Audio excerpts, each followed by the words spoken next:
ቅዱስ ገብርኤል ጠባቂያችን ነው። ቅዱስ ገብርኤል አሳዳጊያችን ነው።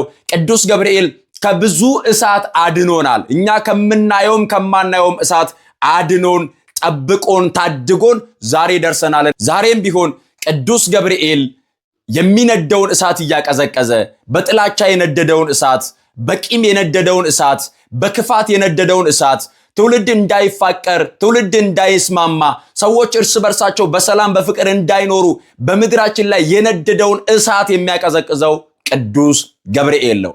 ቅዱስ ገብርኤል መጣ፣ ከእሳት አዳናቸው። ቅዱስ ገብርኤል መጣ፣ ከመከራ አዳናቸው።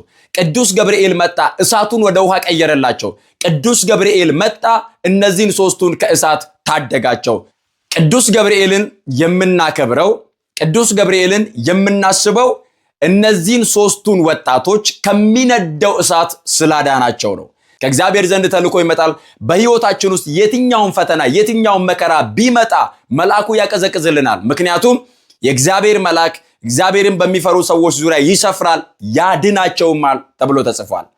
ይሄኛው ማዳን ከዘላለማዊ ማዳን ጋር የሚገናኝ አይደለም። አንዳንድ ጊዜ ሰዎች መላእክት ያድናሉ፣ ቅዱሳን ያድናሉ ብለን ስንናገር እኛ አዳኛችን ክርስቶስ ብቻ ነው የሚሉ አሉ። ክርስቶስ የሰራውን የማዳን ስራ የሰራ ማንም የለም። ክርስቶስ 5500 ዘመን በኃጢአት በፍዳ ተይዘን እንኖር የነበርን እኛን ስጋውን ቆርሶ ደሙን አፍስሶ አድኖናል። ነገር ግን በምድር ላይ ደግሞ የሚደርስብንን መከራ ክርስቲያኖች ሆነን ክርስቶስን በማምለክ እግዚአብሔርን በመፍራት ለእግዚአብሔር በመገዛት የምንኖረውን እኛን ደግሞ ልክ መከራ ሲገጥመን፣ ችግር ሲገጥመን፣ ሐዘን ሲገጥመን እግዚአብሔር መላእክቱ ልኮ ያድነናል። ይህ ቅዱስ ገብርኤል ከእግዚአብሔር ዘንድ ተልኮ መጣ። በእሳት ውስጥ የወደቁትን ሶስቱን አናንያ፣ አዛርያ፣ ሚሳኤልን ከእሳት አዳናቸው ይላል። እነርሱን የጣሉት በወላፈኑ ተበልተው ሲሞቱ፣ እነርሱ ግን በወደቁበት በዚያ የእሳት ባህር ውስጥ እንኳን ሳይቃጠሉ በሚነደው እሳት ሳይሞቱ እንዲድኑ ያደረጋቸው የእግዚአብሔር መልአክ ከእግዚአብሔር ዘንድ ተልኮ መጥቶ እሳቱን ውሃ አድርጎላቸው ነው። የሚፋጀውን፣ የሚባላውን፣ የሚያቃጥለውን እሳት ወደ ውሃ ቀየረላቸው፣ አቀዘቀዘላቸው፣ አዳናቸው። ዛሬም ይህ መልአክ ያሳደገን መልአክ ነው። ይህ መልአክ የሚጠብቀን መልአክ ነው። ይህ መልአክ የጠበቀን መልአክ ነው እና ይህንን መልአክ እያሰብን ረድኤትና በረከት እንድናገኝ እግዚአብሔር መንፈስ ቅዱስ ሁላችንንም ይርዳን። በስመ አብ ወወልድ ወመንፈስ ቅዱስ አሃዱ አምላክ አሜን። የተወደዳችሁ ኦርቶዶክሳውያን የተዋህዶ ልጆች፣ በመላው ዓለም የምትገኙ ክርስቲያኖች ሁላችሁ ከእግዚአብሔር ከአባታችን ከጌታም ከኢየሱስ ክርስቶስ ጸጋና ሰላም ከሁላችን ጋር ይሁን። እንኳን ለታላቁ መልአክ ለቅዱስ ገብርኤል ዓመታዊ ክብረ በዓል በሰላም በጤና አደረሳችሁ አደረሰን። የቅዱስ ገብርኤል ጸሎት፣ የቅዱስ ገብርኤል ጥበቃ፣ የቅዱስ ገብርኤል ምልጃ ከሁላችን ጋር ይሁን። እንደ አምላካችን እንደ እግዚአብሔር ቅዱስ ፈቃድ አጠር ላለ ደቂቃ በዓሉን በተመለከተ ዕለቱን በተመለከተ ታኅሳስ 19 ቀን የመልአኩ የቅዱስ ገብርኤልን ዓመታዊ ክብረ በዓል በኦርቶዶክሳዊ ተዋህዶ ቤተክርስቲያን ለምን እናከብራለን፣ ይህ በዓል ለምን ይከበራል የሚለውን ታሪካዊ ዳራውን ከትንቢተ ዳንኤል ምዕራፍ 1 እስከ ምዕራፍ 3 ድረስ ያለውን እየዳሰስን እንመለከታለን። የምንሰማውን ቃል መረዳት እንድንችል፣ ማስተዋል እንድንችል፣ መገንዘብ እንድንችል እግዚአብሔር መንፈስ ቅዱስ ሁላችንንም ይርዳን። ትንቢተ ዳንኤል ከአራቱ አበይት ነቢያት መካከል አንዱ ነው። አራቱ አበይት ነቢያት የሚባሉት ትንቢተ ኢሳይያስ፣ ትንቢተ ሕዝቅኤል፣ ትንቢተ ኤርሚያስ እና ትንቢተ ዳንኤል የሚባሉ ናቸው። ኢሳይያስ፣ ኤርሚያስ፣ ሕዝቅኤል እና ዳንኤል አራቱ አበይት ነቢያት ተብለው ይታወቃሉ። ሌሎቹ ደግሞ 12ቱ ደቂቀ ነቢያት ተብለው ደግሞ የሚጠሩ አሉ። ከነዚህ ከአራቱ አበይት ነቢያት መካከል አንዱ ዳንኤል ነው። ነቢዩ ዳንኤል ነው። ነቢዩ ዳንኤል በመጽሐፉ ላይ እንደገለጠው እስራኤላውያን በባቢሎን ምርኮ በተወሰዱ ጊዜ በንጉሱ በናቡከደነጾር ዘመነ መንግስት የደረሰባቸውን መከራና ከዚያ መከራ ደግሞ እግዚአብሔር እንዴት እንዳዳናቸው በዚህ የመጽሐፍ ቅዱስ ክፍል ውስጥ እንመለከታለን። ዳንኤል ማለት የስሙ ትርጓሜ እግዚአብሔር ዳኛ ነው፣ እግዚአብሔር ፈራጅ ነው ማለት ነው። እውነት ነው። በዚህ ዓለም ላይ እውነተኛ ዳኛ፣ እውነተኛ ፈራጅ፣ በገንዘብና በመልክ የማያዳላ እውነተኛ ፈራጅ እግዚአብሔር ነው። እግዚአብሔር እውነተኛ ዳኛ ነው። እግዚአብሔር ፈራጅ ነው። እግዚአብሔር ይዳኛል፣ እግዚአብሔር ይበይናል፣ እግዚአብሔር ይፈርዳል ብለን ስንናገር ደግሞ ከዚህ ቀደምም በዚህ ሰዓትም ከዚህ በኋላም እንደሚፈርድ በሙሉ ልብ ስለምናምን ነው። ስለዚህ ዳንኤል ማለት እግዚአብሔር እውነተኛ ዳኛ ነው፣ እግዚአብሔር እውነተኛ ፈራጅ ነው ማለት ነው። ለሁሉ በእኩል የሚፈርድ ለማንም ፊት የማያዳላ እውነተኛ አምላክ መሆኑን የሚገልጥ ስም ነው የዳንኤል ስሙ ማለት ነው። ስለዚህ እስራኤላውያን በምርኮ ከተወሰዱ በኋላ በንጉሱ በናቡከደነጾር ዘመነ መንግስት ከተማረኩት መካከል ዳንኤል፣ አናንያ፣ አዛሪያና ሚሳኤል የሚባሉ ወጣቶች ይገኙበታል። እነዚህ ሰዎች በምርኮ ከተማረኩ በኋላ የመጀመሪያ ፈተና የነበረው ስማቸውን መቀየር ነው። ስማቸው ተቀይሮ በባቢሎን ምርኮ ከተወሰዱ በኋላ በዚያ ምርኮ ውስጥ እያሉ በሀገሩ ባህልና በሀገሩ ጣዖታት ስያሜ እንዲጠሩ ነው የተደረገው። ለምሳሌ ዳንኤል ነበር ስሙ፣ የተቀየረበት ደግሞ ብልጣሶር ተብሎ እንዲጠራ ነው የተወሰነበት። ሁለተኛው አናንያ የሚባለውን ደግሞ ሲድራቅ ብለው ነው የጠሩት። ሚሳኤል የሚባለውን ሚሳቅ ብሎ ነው የጠሩት። አዛሪያ የሚባለውን ደግሞ አብድናጎ ብሎ ነው የጠሯቸው። እነዚህ ዳንኤል፣ አናንያ፣ አዛሪያና ሚሳኤል የሚባሉትን በስማቸው ተቀይሮ ደግሞ ብልጣሶር፣ ሲድራቅ፣ ሚሳቅ፣ አብድናጎ ተብሎ እንዲጠሩ ከተደረጉ በኋላ ይህንን የባርነት ስማቸውን በዚያ በንጉሱ በናቡከደነጾር በተመረጡ አለቆቻቸው በኩል ይሄ ስማቸው ከተቀየረ በኋላ በቀጥታ የተደረጉት በከለዳውያንን ባህላቸውን፣ ቋንቋቸውን፣ ትምህርታቸውን እንዲማሩ ከዚያ በኋላ በንጉስ ቤት ሆነው እንደሌሎቹ ጠቢባን፣ እንደሌሎቹ ጠንቋዮች፣ እንደሌሎቹ አስማተኞችና እንደሌሎቹ አዋቂዎች እነርሱም ደግሞ በንጉስ ቤት ተቀልበው ለንጉሱ አማካሪ እንዲሆኑና ለንጉሱ ሌሎች ነገሮችን እንዲያማክሩት የተመረጡ ናቸው። አንድ ንጉስ በአጠገቡ ብዙ አማካሪዎች፣ ብዙ ጠንቋዮች፣ ብዙ አስማተኞች ነበሩት በዚያ ዘመን። በምርኮ መካከል ግን ንጉሱ ስማቸው እንዲቀየር ካደረገ በኋላ እነርሱም ደግሞ ስማቸው ከተቀየረላቸው በኋላ በዋናነት ለ3 ዓመት ከሌሎቹ ምርኮኞች ጋራ ከሌሎቹ ጠንቋዮችና ከሌሎቹ አስተዋዮች ተብሎ ከተመረጡት ወጣቶች ጋራ በጋራ ሆነው ምግብ እንዲመገቡና ለ3 ዓመት እንዲቀለቡ ትእዛዝ ተላለፈ ማለት ነው። ስለዚህ እነዚህ ዳንኤል፣ አናንያ፣ አዛሪያ፣ ሚሳኤል የሚባሉት እነዚህ ከኢየሩሳሌም ከእስራኤል የተማረኩት እነዚህ ዕብራውያን እግዚአብሔርን የሚፈሩ እግዚአብሔርን የሚያመልኩ ለእግዚአብሔር ቃል የሚገዙ የእግዚአብሔር ሰዎች ናቸው። እግዚአብሔር ጥበብና ዕውቀት ማስተዋልን ያበዛላቸው ሰዎች ናቸው። በዚያን ጊዜ ዳንኤል ከመካከላቸው ተነሳና እንደዚህ አለ፣ ከንጉስ በሚቀርበው ምግብ እንዳንረክስ፣ ምክንያቱም የንጉሱ ምግብና የንጉሱ መጠጥ እኛን ያረክሰናል። እኛ የአምላካችን የእግዚአብሔር አገልጋዮች ነን። የምንገዛው፣ የምንሰግደው፣ የምናመልከው እግዚአብሔርን ነው። ስለዚህ ንጉስ ጣዖትን እያመለከ ከንጉሱ ጋር ያሉትም ደግሞ ጣዖታትን እያመለኩ ለጣዖት በሚቀርበው ምግብና ለኛ በሚቀርበው መካከል ሰፊ ልዩነት አለ። ምክንያቱም እነርሱ ጣዖታትን እያመለኩ የሚኖሩ ናቸው። እኛ ደግሞ የሰማይና የምድር ጌታ እግዚአብሔርን እያመለክን የምንኖር ነን። ስለዚህ በንጉሱ በኩል የሚቀርበው ምግብ እኛን ያረክሰናል አለና ዳንኤል በንጉሱ ምግብ እንዳይረክስ አሰበና ሶስቱን አናንያ፣ አዛሪያ፣ ሚሳኤልን አማከራቸው። ካማከራቸው በኋላ በዋናነት ያደረጉት ምንድነው? እኛ ከምግብ ጥራጥሬ እንመገባለን፣ ከመጠጥ ደግሞ ውሃ ብቻ እንጠጣለን። ውሃ እየጠጣን ጥራጥሬ እየተመገብን ከ3 ዓመታት በኋላ በንጉሱ ፊት ስንቀርብ ግን የኛ ደምግባት የተዋበ የኛ መልክ እጅግ የሚያምርና ከሌሎቹ የሚበልጥ ሆኖ ታገኘዋለህ።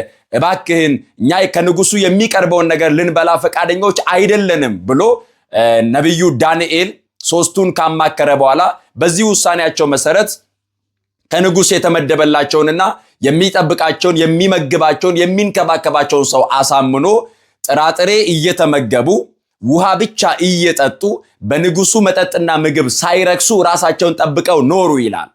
ልብ በሉ፣ ስማቸው ሲቀየር አልተከራከሩም። ምክንያቱም ስያሜያቸው እነርሱ በሚጠሩበት ሳይሆን እነርሱ ስማቸው ቢቀየርም አምላካቸው እንደማይቀየር ያውቃሉ። እነርሱ ስማቸው ቢቀየርም ግብራቸው፣ ስራቸው እንደማይቀየር ግን ያውቁታል። አንዳንድ ጊዜ ከተማረክን በኋላ ከተሰደድን በኋላ መከራ ከደረሰብን በኋላ ጉዳዩ የስም ሳይሆን ጉዳዩ የሚወጡልን ስሞች ሳይሆን ጉዳዩ በልባችን ያለው እምነት ነው። እኛ የምናመልከው አምላካችን እግዚአብሔር ታማኝ አምላክ እንደሆነ የምናመልከው አምላካችን እግዚአብሔር ቅዱስ እንደሆነ ለዚህ ቅዱስ አምላክ ደግሞ በፍጹም ልብ መገዛት እንደሚገባን ካመንን ለኛ የሚሰጠው ስም ቢቀየር ባይቀየር ጉዳያችን አይደለም። የመጀመሪያው እኛ ግብራችን አይቀየር፣ እኛ ስራችን አይቀየር፣ እኛ ለአምላክ መገዛታችንን አናቋርጥ፣ ጸሎታችንን፣ ልመናችንን፣ ጾማችንን፣ አምላክን መፍራታችንና ለፈጣሪያችን መገዛታችንን አንተወው እንጂ የሚሰጠን ስም ቢቀየር ባይቀየር ብዙም ጉዳያቸው ስላልሆነ እርሱ ላይ አልተጨነቁበትም። ነገር ግን የተጨነቁት ያስጨነቃቸው የንጉሱ ምግብ እንዳያረክሳቸው ነው፣ እንዳይረክስ ሰውነታቸው። ዛሬ በጣም ብዙ ሰው ለርኩሰት ቦታ የለውም፣ ለስም ግን ቦታ አለው። ስሙ ባልባሌ ነገር እንዲጠራ አይፈልግም። ስሙ አደባባይ እንዲወጣ አይፈልግም። ስሙ ሲቀየር በስሙ ጉዳይ ላይ ከፍተኛ ትግል ያደርጋል። ነገር ግን በህይወት ደግሞ በተግባር በስራ ደግሞ አምላኩን ክዶታል። በተለያዩ የኃጢአት ስራዎች የተያዝን፣ በተለያዩ የኃጢአት ውጤቶች ውስጥ የምንገኝ፣ በተለያየ እግዚአብሔርን የማያስከብር እግዚአብሔር የማይከብርበት ስፍራ ላይ እየተገኘን እግዚአብሔርን የሚያስተቹ ሃይማኖት የሚያስንቁ ብዙ ነውር ውስጥ እየተገኘን ነገር ግን ለስማችን የምንጨነቅ የስም ክርስቲያኖች ነን። በዚህ ዘመን እየበዛን ያለ ነው። እግዚአብሔር የእውነት የተግባር ክርስቲያኖች ያድርገን። ከስማችን በላይ የሚፈለገው ተግባራችን ነው።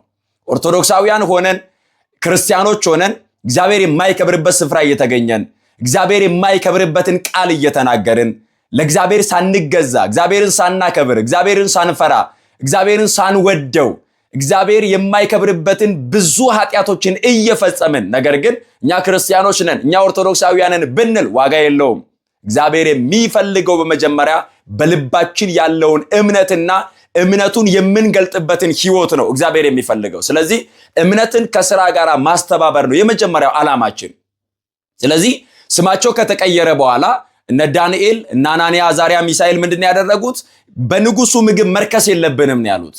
ጥራጥሬ እየበሉ በጾምና በጸሎት እየተጉ በአምላካቸው ፊት ወድቀው እየተነሱ አምላካቸው እግዚአብሔርን እያመለኩ አምላካቸውን ሳይቀይሩ ፈጣሪያቸውን ሳይቀይሩ ለእርሱ መገዛትን ሳይተው እርሱን እያመሰገኑ ለእርሱ እየተገዙ ለእርሱ እየተንበረከኩ ከኖሩ በኋላ አንድ ትእዛዝ ከንጉሱ ዘንድ ወጣ። ንጉሱ ናቡከደነጾር ተኝቶ ሳለ በመንፈሱ ታወከ። ንጉሱ የታወከው ያየውን ህልም ማስታወስ ስላልቻለ ነው። እንቅልፍ ተኝቶ ሳለ በእኩለ ሌሊት ህልም አለመ። ህልሙን ካለመ በኋላ ህልሙም ትርጓሜው ነው የጠፋበት። ከዚያ በኋላ በዙሪያው ያሉትን አስማተኞች፣ ቃላተኞች፣ ጠቢባንና ጠንቋዮች የሚባሉ እነዚህ በዙሪያው የተሰበሰቡ የተቀለቡ የተማሩና በብዙ የጥንቆላ ስራ የታወቁ እንደነዚህ አይነት ነገሮችን ማድረግ ይችላሉ ተብለው የሚታመኑ አስማተኞችን ንጉሱ ሰብስቡልኝ አለ። እነዚህ አስማተኞች ተሰብስበው ወደ ንጉሱ ዘንድ ከመጡ በኋላ በህጋቸውና በቃላቸው መሰረት ንጉሱ 1000 ዓመት ንገስ፣ እባክህን ህልምህን ንገረንና እኛ ደግሞ ትርጓሜውን ፍቺውን እናስታውቃለን ብለው ጠየቁት። ንጉሱ መለሰና እኔ ሌሊት ተኝቼ ሳለው ህልም አለምኩኝ። አሁን ግን ህልሙንም አላስታውሰውም፣ ትርጓሜውንም አላውቀውም። ስለዚህ እናንተ ደግሞ በዙሪያ ያላችሁት እንደነዚህ አይነት ነገሮችን እንድታስታውቁኝና እኔ የዘነጋውትን እኔ የረሳውትን እኔ የማልደርስበትን የጥበብ ስራዎችን ሁሉ እንድታስታውቁኝ ነው የምቀልባችሁ የማኖራችሁ እንጂ እናንተ ፈረስ አይደላችሁ አልጋልባችሁ፣ እናንተ ጋሻ አይደላችሁ አልመክትባችሁ፣ እናንተ ጦር አይደላችሁ አልወረውራችሁ፣ የምቀልባችሁ የማኖራችሁ እንደነዚህ ያሉ ጥበቦችን እንድታስታውቁኝ ነው። ከዚህ በቀር ምን ታደርጉልኛላችሁ አለና ንጉሱ ተቆጣ። ንጉስ ከተቆጣ በኋላ እነዚህ ሰዎች አሁንም መለሱና ንጉሶ ያሉት እባክህን ህልምህን ንገረን፣ ያየኸውን ህልም ለኛ ከነገርከን በቂ ነው፣ ትርጓሜውን ደግሞ እኛ እናስታውቃለን፣ ፍቺውን እኛ እንነግርሃለን ብለው መልሰው ጠየቁት ይላል። ንጉሱ መለሰና ጊዜ እንድታስረዝሙ እንደሆነ አውቃለሁ፣ ደጋግማችሁ የምትጠይቁኝ የምትኖሩበትን ጊዜ ለማስረዘም ካልሆነ በቀር እኔ ጉዳዩን አንድ ጊዜ ነግሬያችኋለሁ፣ ህልሙም ትርጓሜውም ነው የጠፋብኝ። ስለዚህ ህልሜንም ትርጓሜውንም ውለዱልኝ፣ ካለበለዚያ ግን ቤታችሁ የጉድፍ መጣያ ይሆናል፣ እናንተም ደግሞ ትገደላላችሁ አለና የጦር አዋጅ አወጣባቸው ይላል። በዚያን ጊዜ እጅግ አዝነው እንደዚህ አሉ፣ እንደዚህ አይነት ነገሮችን ሊያውቁ የሚችሉ ከሰዎች መካከል አይገኙም። መኖሪያቸው ከሰዎች ተለይተው ከአማልክት መካከል ካልሆኑ በቀር እንደነዚህ ያለውን ህልምንም ትርጓሜንም ሊያስታውቅ የሚችል ማንም ከሰው ወገን ከፍጡራን ወገን የለም ብለው ዘግተው ከወጡ በኋላ ንጉሱ ሁሉም አንድ በአንድ እንዲገደሉ ትእዛዝ አወጣባቸው። በዛን ጊዜ ዳንኤል ወደ ንጉሱ አለቃ ቀረበና ወደ ተሾመበት አለቃ ቀረበና እንደዚህ አለው፣ የንጉሱ ትእዛዝ ፈጥኗል። ስለዚህ ወደ ንጉሱ ዘንድ አስገባኝ። ወደ ንጉሱ ዘንድ ከገባ በኋላ የንጉሱን ህልሙንም ከነትርጓሜው እኔ አስታውቀዋለሁ። ነገር ግን ንጉስ ቀን እንዲሰጠኝ ብቻ እባክህን ወደ ንጉሱ ዘንድ ይዘኸኝ ግባ አለው። ዳንኤልን አለቃው ወደ ንጉሱ ዘንድ ይዞት ገባ። ዳንኤልም ንጉሱ ዘንድ ቀረበና ንጉሱ 1000 ዓመት ንገስ አለው። የሚገባውን ክብር ከሰጠው በኋላ ቀን ተሰጠው። በተሰጠው ቀን መሰረት ዳንኤል ለሶስቱ ወጣቶች አናንያ፣ አዛርያ፣ ሚሳኤል ለሚባሉት ከንጉሱ ዘንድ ትእዛዝ ወጥቷል። ትእዛዙ ደግሞ ንጉስ ተኝቶ ሳለ ህልም አለመ። ከነቃ በኋላ ግን ታውኮ ስለነበረ ህልሙ ከነትርጓሜው ጠፍቶበታል። ይህንን ህልም ከነትርጓሜው ሊገልጥ የሚችል ደግሞ ከሰው ወገን የለም ብለው አስማተኞቹ፣ ቃላተኞች፣ ጠንቋዮችና አስተዋዮች የተባሉት በሙሉ አልቻሉትም። ስለዚህ አምላካችን እግዚአብሔርን እንለምነዋለን። እግዚአብሔር ደግሞ ሁሉን የሚገልጥ አምላክ ነው። ስለዚህ ይህንን እንዲገልጥልን በጾምና በጸሎት በአምላካችን በእግዚአብሔር ፊት እንወድቃለን አለና ከእርሱ ጋር ያሉትን አማከራቸው ይላል። እነዚህ ከተማከሩ በኋላ እግዚአብሔር ሁሉን የሚችል አምላክ ነውና ንጉስ ናቡከደነጾር ያየውን ህልሙን ለዳንኤል ገለጠለት ይላል።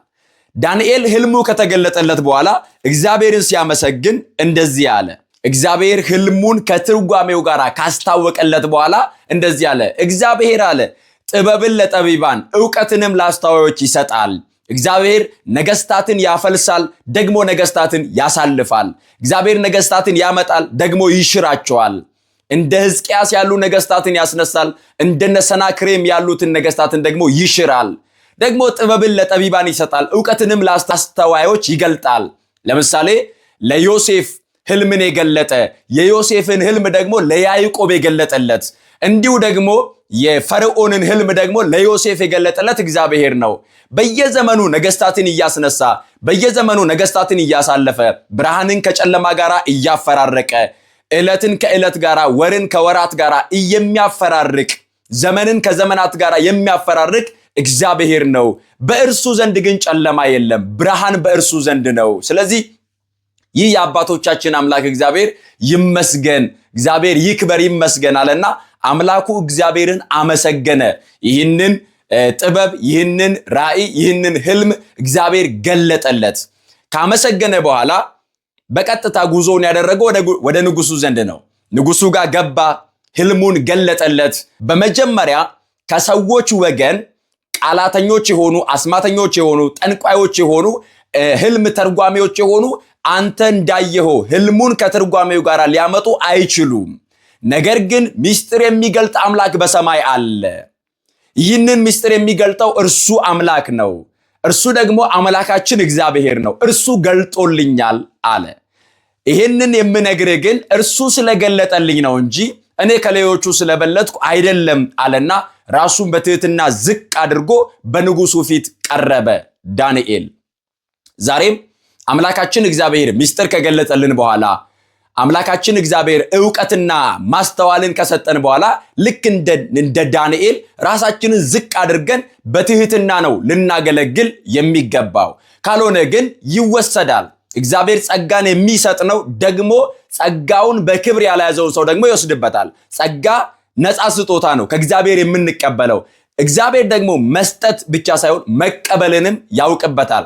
በአገልግሎት የምናገለግል፣ ወንጌል የምንሰብክ፣ በዝማሬ የምናገለግል፣ በቅዳሴ የምናገለግል፣ በልዩ ልዩ የቤተ ክርስቲያን አገልግሎት ውስጥ የምንገኝ ሁላችንም ይሄንን ጸጋ ገንዘብ ከፍለን አይደለም ያገኘነው። እግዚአብሔር በነፃ የሰጠን ነፃ ስጦታ ነው።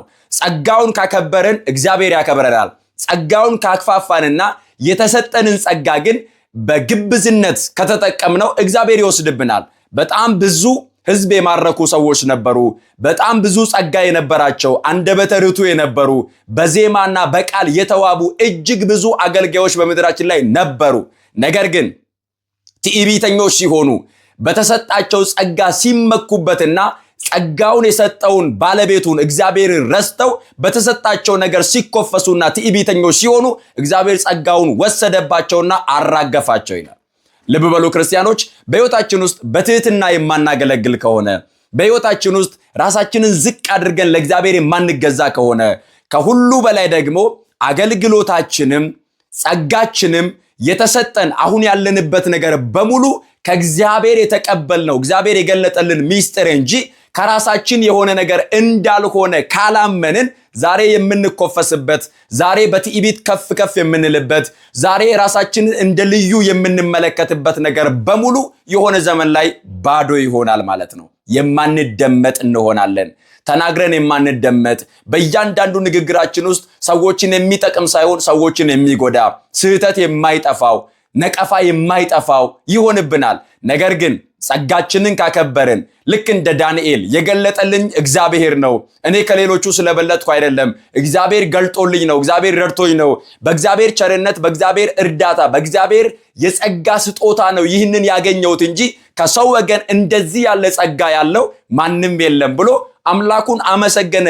እግዚአብሔርን በማያምነው ፊት፣ እግዚአብሔርን በማያምን ንጉሥ ፊት ቆሞ እግዚአብሔርን ያመሰገነ ሰው ነው ዳንኤል። ህልሙን ከትርጓሜው ጋር ካስታወቀው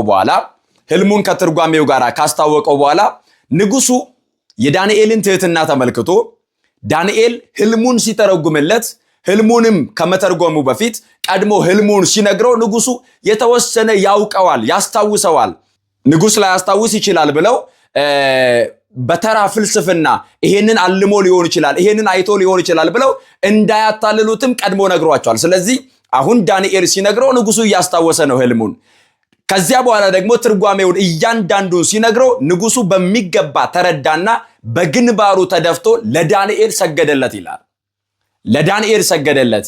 ምክንያቱ ሲባል ዳንኤል በንጉሱ ፊት ቆሞ እግዚአብሔርን ያመሰገነ፣ እግዚአብሔርን ያከበረ፣ እግዚአብሔር የሁሉ የበላይ መሆኑን የገለጠ ሰው ነው ዳንኤል። ነብይ ነው ዳንኤል። ጠቢብ ነው፣ እግዚአብሔርን የሚፈራ ነው። የስሙ ትርጓሜ እግዚአብሔር እውነተኛ ዳኛ ነው የተባለለት ነው። ስለዚህ ለዳንኤል ከሰገደለት በኋላ ዳንኤል ህልሙን ተረጎመ። ከለዳውያንም እንዳይገደሉ ከእርሱ ጋር ያሉት አናንያ፣ አዛርያ፣ ሚሳኤል የሚባሉትም እስራኤላውያንም እንዳይገደሉ ሁሉም በአውራጃቸው ላይ በናቡከደነጾር በሚያስተዳድርበት ሀገር አውራጃ ላይ ተሹመው እንዲኖሩ፣ ዳንኤል ደግሞ በንጉሱ በር ተሹሞ እንዲኖር ንጉሱ ትእዛዝ አወጣ ይላል። ንጉሱ ይህንን ትእዛዝ አውጥቶ አናንያ፣ አዛርያ፣ ሚሳኤል በአውራጃዎች ላይ ተሹመው ዳንኤል ደግሞ በንጉሱ በር ሆኖ ሁሉም ስልጣንን አግኝተው በሚኖሩበትና በሚያስተዳድሩበት በዚያ ዘመን ንጉስ ከእንደገና ትእዛዝ አወጣ እንዲህ የሚል የወርቅ ምስል አቆመ ይላል። የወርቁ ምስል ካቆመ በኋላ ዱራ በሚባል ሜዳ ላይ ህዝቡ በሙሉ እንዲሰበሰብና ለቆመው ለወርቁ ምስል እንዲሰግዱ አስገደዳቸው ይላል። እንዲሰግዱ አስገደዳቸው።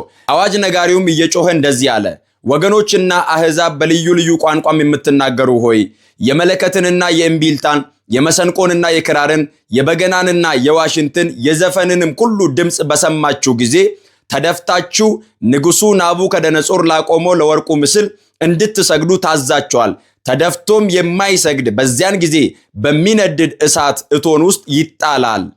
ስለዚህ በዚያን ጊዜ አህዛብ ሁሉ የመለከቱንና የእንቢልታውን የመሰንቆንና የክራሩን የበገናውንና የዘፈኑን ሁሉ ድምፅ በሰሙ ጊዜ ወገኖችና አህዛብ በልዩ ልዩ ቋንቋም የተናገሩ ሁሉ ተደፉ፣ ንጉሱ ናቡከደነጾር ላቆመው ለወርቅ ምስል ሰገዱ ይላል።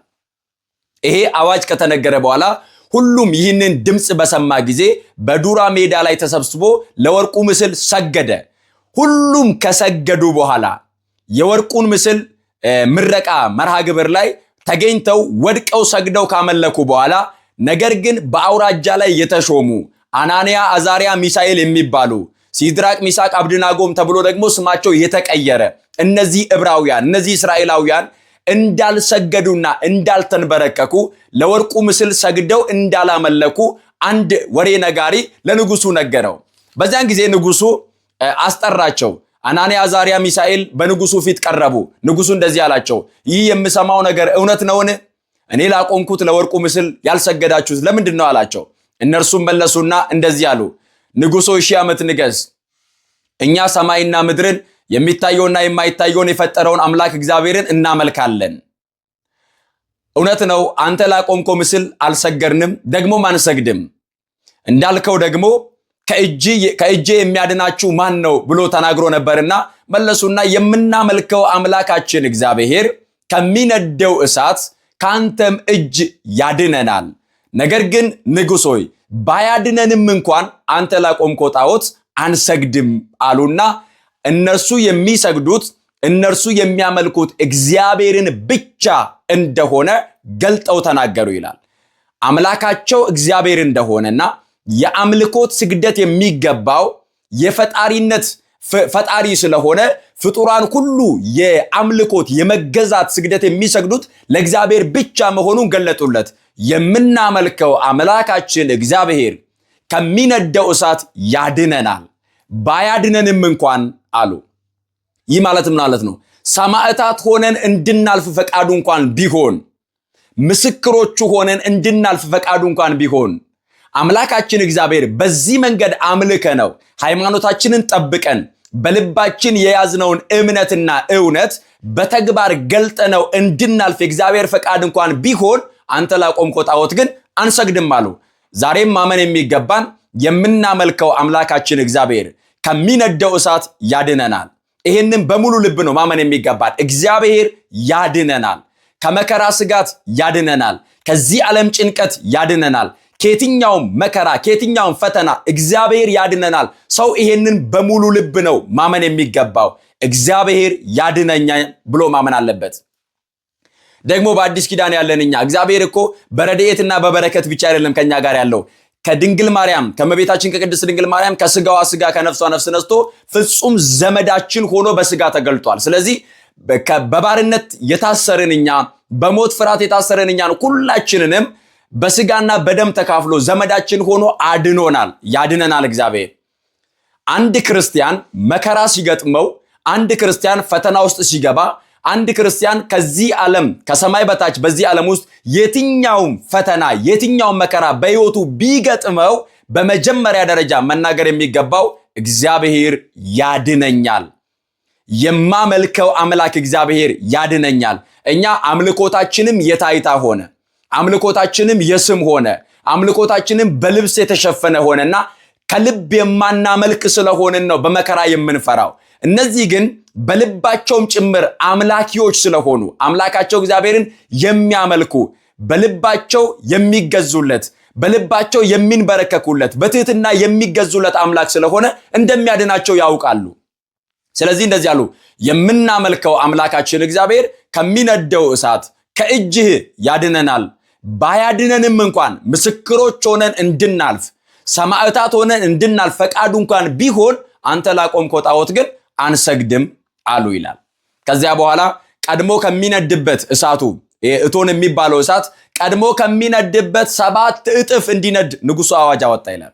ከዚያ በኋላ እሳቱን አብዝተው አነደዱት። በዚህን ጊዜ የተመረጡ ወታደሮች እነዚህ ሶስቱን አናንያ፣ አዛርያ፣ ሚሳኤል የሚባሉትን እጅና እግራቸውን ይዘው በሚነደው በእቶን እሳት ውስጥ ጣሏቸው ይላል።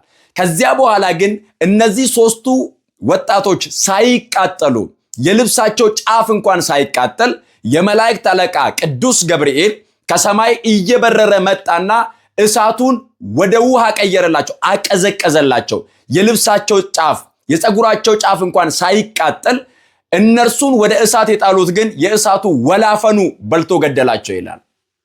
አሁን ልብ በሉ፣ ወደ እሳት ውስጥ የተጣሉት ልብሳቸው አልተቃጠለም። ወደ እሳት ውስጥ የተጣሉት ፀጉራቸው አልተቃጠለም። ወደ እሳት ውስጥ የተጣሉት ምንም ነገራቸው አልተቃጠለም። ነገር ግን እነርሱን ወደ እሳት የጣሉት ደግሞ ወላፈኑ ገደላቸው፣ ወላፈኑ በላቸው ይላል። ዛሬ በዚህ ዓለም እሳት ውስጥ ወድቀናል። በዚህ ዓለም እሳት ውስጥ ገብተናል። በብዙ እሳት ውስጥ ነው ያለነው። የጥላቻ እሳት የበዛበት፣ የዝሙት እሳት የበዛበት፣ የክፋት እሳት የበዛበት፣ የኃጢአት እሳት የነገሰበት ዘመን ውስጥ ስንኖር በዚህ እሳት ውስጥ ግን የሚጠብቀን አምላክ አለ። ከዚህ እሳት ደግሞ የሚያድነን አምላክ አለ። ከዚህ እሳት የሚታደገንና ከዚህ እሳት ውስጥ ሳንወጣ ለሌሎቹ የሚታያቸው እሳት ሆኖ ለኛ ግን እረፍት የሚታየን፣ ለሌሎቹ የሚታየው መከራ። ብዙ ጊዜ ክርስቲያኖች መከራ ይበዛባቸዋል፣ ክርስቲያኖች ፈተና ይበዛባቸዋል፣ ክርስቲያኖች ኑሯቸው ሁሉ እሳት ነው፣ እረፍት የላቸውም፣ ሰላም የላቸውም የሚሉ ስለኛ የሚያወሩ ብዙ ሰዎች አሉ። ለነርሱ የሚታያቸው እሳት ነው። እኛ ግን በሰላም ውስጥ ነው ያለነው። እኛ ግን በእረፍት ውስጥ ነው ያለነው። እኛ ግን በመረጋጋት ውስጥ ነው ያለነው። መከራ በበዛበት በዚህ ዓለም፣ ፈተና በበዛበት በዚህ ዓለም፣ ስቃይ በበዛበት በዚህ ዓለም፣ ጭንቀት በበዛበት በዚህ ዓለም ውስጥ እንደ ክርስቲያን በሰላም የሚኖር ማንም የለም።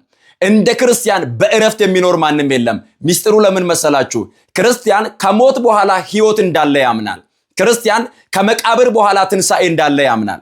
ክርስቲያን ከዚህ ዓለም መከራ፣ ከዚህ ዓለም እሳት፣ ከዚህ ዓለም ስቃይ በኋላ በእግዚአብሔር መንግስት በእረፍትና በቅድስና እንደሚኖር ያምናል። ይሄንን ያመነ ክርስቲያን ደግሞ በዚህኛው እሳት አይፈራም። ይሄኛውን እሳት፣ ይሄኛውን መከራ፣ ይሄኛውን ስቃይ አይፈራም። ምክንያቱም ከዚህ እሳት በኋላ ሕይወት አለ። ከዚህ እሳት በኋላ እረፍት አለ። ከዚህ መከራ በኋላ የጽድቅና የቅድስና ሕይወት በሰማይ አለ።